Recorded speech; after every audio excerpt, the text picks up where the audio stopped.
दोस्तों, धरना निरंतर चल रहा है। अपनी मांगों को लेकर धरने पे जरूर आइए और ये आने वाला 3 दिन ये समझिए कि आपके लिए बहुत ही महत्वपूर्ण है, क्योंकि इन 3 दिनों में हम लोग माननीय मुख्यमंत्री जी को किसी भी दिन ज्ञापन देने जा सकते हैं। इसलिए ज्यादा से ज्यादा संख्या बल में आइए और आगे हम आपको दिखाते हैं। धन्यवाद। चैनल को सब्सक्राइब करिएगा और वीडियो को शेयर करिएगा। योगी जी अब सुनो पुकार, हम पे हो रहा अत्याचार। योगी जी अब सुनो पुकार, हम पे हो रहा अत्याचार। योगी जी अब सुनो पुकार, हम पे हो रहा अत्याचार। 800 करोड़ की जांच हो, जांच हो, जांच हो, 800 करोड़ की जांच हो, जांच हो, जांच हो। आया था,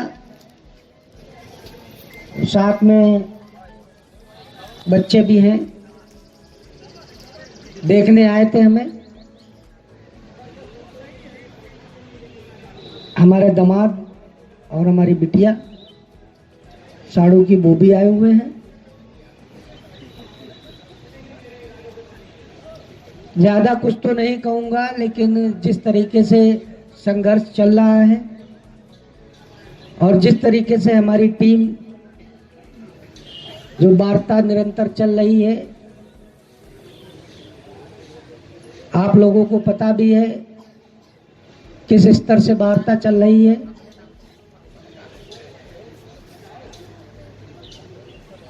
और जैसा आप बता रहे हैं उस हिसाब से ज्यादा से ज्यादा 2 से 3 दिन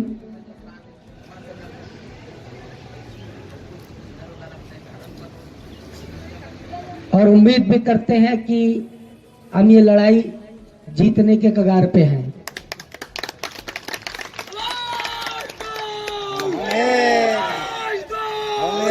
और इस लड़ाई में प्रत्येक कर्मचारी की उतनी ही भागीदारी है जितने कि मंच पे लोग बैठे हुए हैं। हर कर्मचारी की संघर्ष और अपने अधिकारों के प्रति लड़ाई का जो जुनून रहा, उसके लिए अभी तक तो धन्यवाद के पात्र हैं। और हमारे आदेशों को निर्गत होने के बाद एक लहर सी आ जाएगी और उस लहर को उबाला देने वाले भी आप सारे लोग बैठे हुए हैं।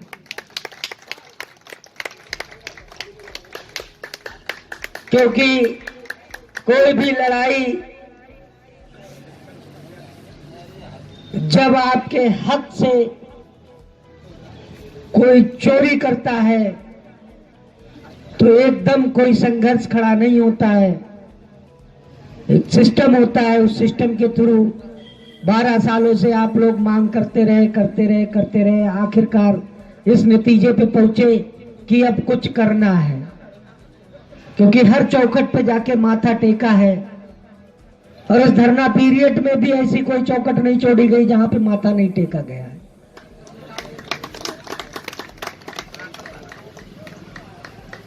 और मैं अपने साथी भाइयों से भी कहूंगा कि ये जो संघर्ष, ये जो इमेज, ये जो वैल्यू बनाई है, मैं आपसे कहना चाहता हूं, ये इमेज, ये वैल्यू, ये क्रेज जो तुमने ऊपर लाके खड़ा किया है, इस पे 100% खरा उतरिएगा। 100% खरा उतरिएगा, क्योंकि जो लड़ाई आप लड़ रहे हो कहीं ऐसा ना हो ये व्यर्थ में जाए। और हमें लग रहा है व्यर्थ में जाएगी नहीं, लेकिन अपने मान और सम्मान को बचा के रखिए। ये कर्मचारी आपके हैं, आप कर्मचारियों के हैं, और आप इसको जहन में रख के चलेंगे तो मैं बता सकता हूं कि एक रमेश नहीं, इस मंच पे जितने लोग बैठे हुए हैं या इस मंच के सामने जितने लोग बैठे हुए हैं, वो सब एक दूसरे में अपने आप को माला पहनाने का काम करेंगे और आगे तक करते रहेंगे। पर शर्त मान प्रतिष्ठा को बनाए रखिएगा।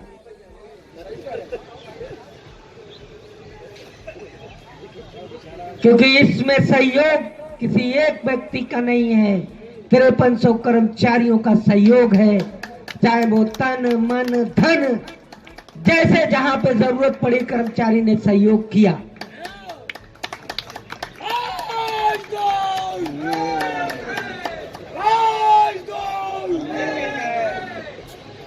ये बात मैं इसलिए कह रहा हूं, इसलिए और जरूरी है क्योंकि पूर्व में जितने भी लोगों ने जिस तरीके से कर्मचारियों को एक दुधारू गाय समझा, वो ये टीम नहीं समझेगी, मैं उम्मीद करता हूं कभी भी। उस टीम का हिस्सा मैं भी हूं, मुझे भी अपनी चिंता है, अपने मान प्रतिष्ठा की चिंता है, और विश्वास भी करते हैं और दिलाते भी हैं कि ये खरे भी उतरेंगे।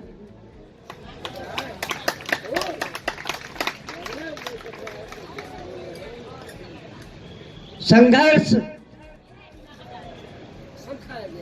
जो किया गया है, हमारे ऐसे ऐसे कर्मचारी, हमारे बिमलेश भाई बैठे हुए हैं, इनका वेतन नहीं है, सस्पेंड है, कहां से वेतन आएगा, लेकिन जी रहे हैं।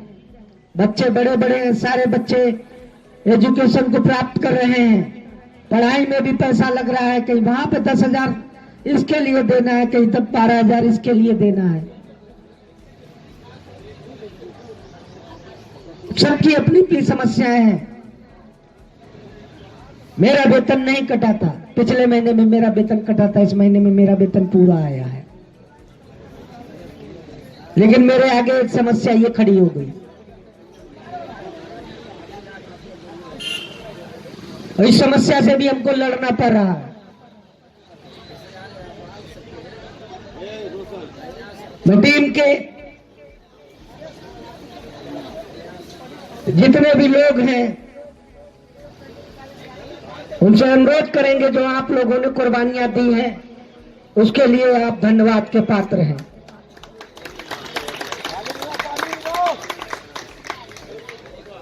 और ये संघर्ष तब तक जारी रहना चाहिए जब तक आदेश नहीं। ये संख्या बल जो कम हो रही है, कुछ लोग दूसरी सोच की तरफ चले गए हैं। दूसरी सोच का मतलब यही नहीं होता है कि दूसरे लोगों के साथ चले गए, वो दूसरे लोगों के साथ नहीं गए, सोच उनकी दूसरी तरफ चली गई।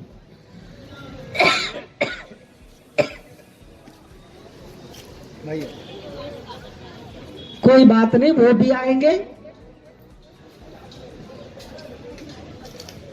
कम से कम स्मारक समिति में तो जो सरकार कहती सबका साथ सबका विकास सबका विश्वास, तो वो स्मारक समिति में तो बना रहे, सबका साथ सबका विकास और सबका विश्वास। बहुत अच्छी बात।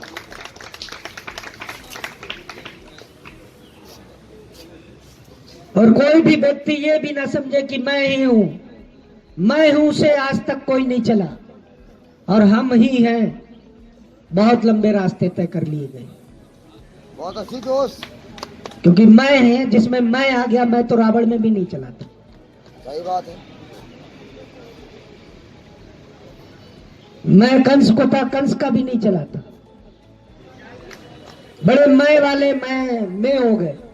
बकरी जब कहते ना मैं हो गई, तो मैं वाले मैं हो गए, लेकिन जो हमको लेके चला है वो बहुत लंबा चला है। बहुत अच्छी बात। ये किसी में घमंड नहीं होना चाहिए, किसी के लिए कभी कोई अपशब्द नहीं बोलना चाहिए। सब अपने भाई हैं, शब्दों को चयन करके बोलना चाहिए, और शब्दों को वो चयन नहीं करेगा जिसके अंदर एटीट्यूड होगा। जो सामने वाले को नहीं समझेगा वो शब्दों का चयन कभी नहीं कर सकता। स्टाम्प लिखवा सकता है मुझसे कोई, जिसके अंदर मैं आ गया, एटीट्यूड आ गया, घमंड आ गया, वो कभी सामने वाले को बोले, लेकिन जबकि उसको पता नहीं है कि सामने वाले की वैल्यू क्या है।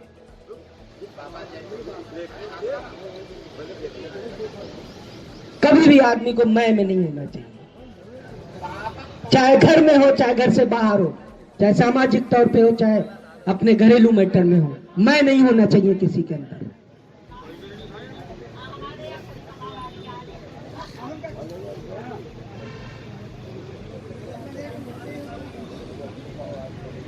एक किस्सा सुना दूं आपको। मेरी कास्ट का एक व्यक्ति मेरे गृह जनपद में ही रहता था, मेरे घर से 3 किलोमीटर। ये रियल का किस्सा है। बहुत अच्छी पोस्ट पे उनका बेटा पहुंच गया था, बहुत अच्छी पोस्ट पे। वो खुद टीचर थे प्राइमरी के। रियल की बात बता रहा हूं। तो जब कोई लड़की वाला लड़के को देखने जाता था, और लड़के की शक्ल क्या थी मैं बता सकता हूं। शक्ल सूरत का ठीक था, लेकिन आप काला जामुन समझ लीजिए, बिल्कुल काला जामुन।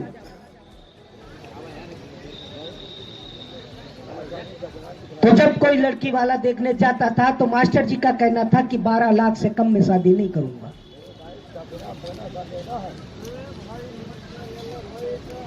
भाई अधिकारी रैंक पे था, सेल टैक्स विभाग में थे, और लखनऊ में ऑफिस है, यही उनकी पोस्टिंग भी थी।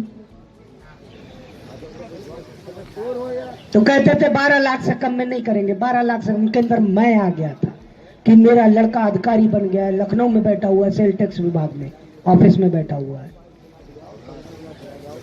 तो मेरे कास्ट के जो और लोग जाते थे बेचारों को इतना काबू नहीं होता था। 100 शादी वापिस हो गई केवल 12 लाख के चक्कर में।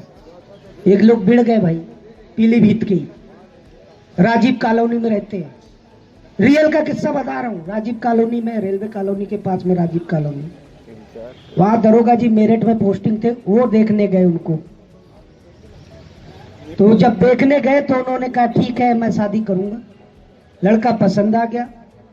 लड़की ग्रेजुएशन कंप्लीट थी, टीचर बनने वाली थी, बीएड वगैरह जो कंप्लीट था उसका। तो उन्होंने कहा 12 लाख की शादी हम करेंगे। शादी उन्होंने तय हो गई, रोक व्यवहार जो उन्नी थी वो सब हो गई। तो दरोगा जी निकले उनके बाप, जो लड़के के बाप थे उनका बाप निकला दरोगा जी।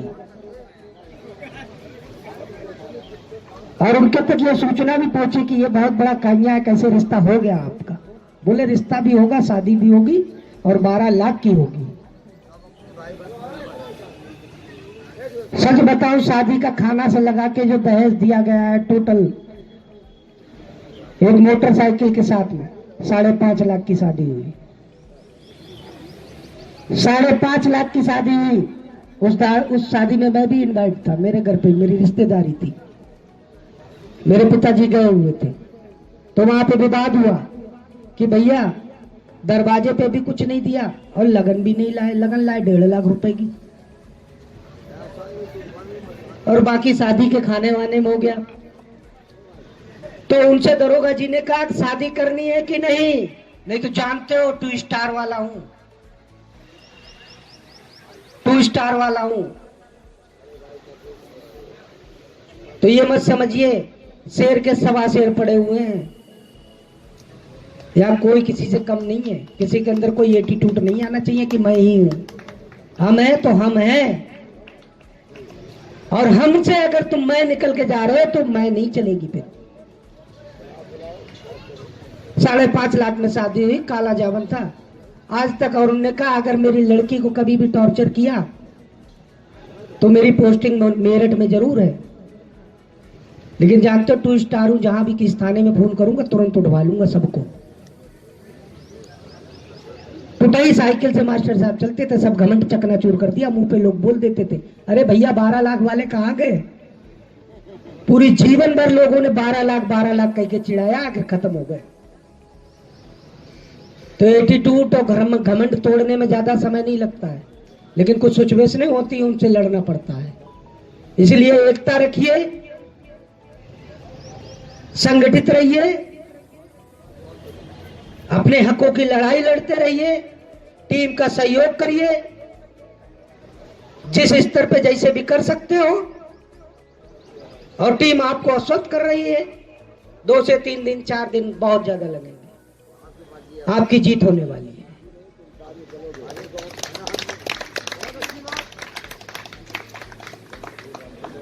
बाकी अगर कहीं पे किसी को कोई दुविधा लगे तो टीम से संपर्क कर सकता है, मुझसे संपर्क कर सकता है।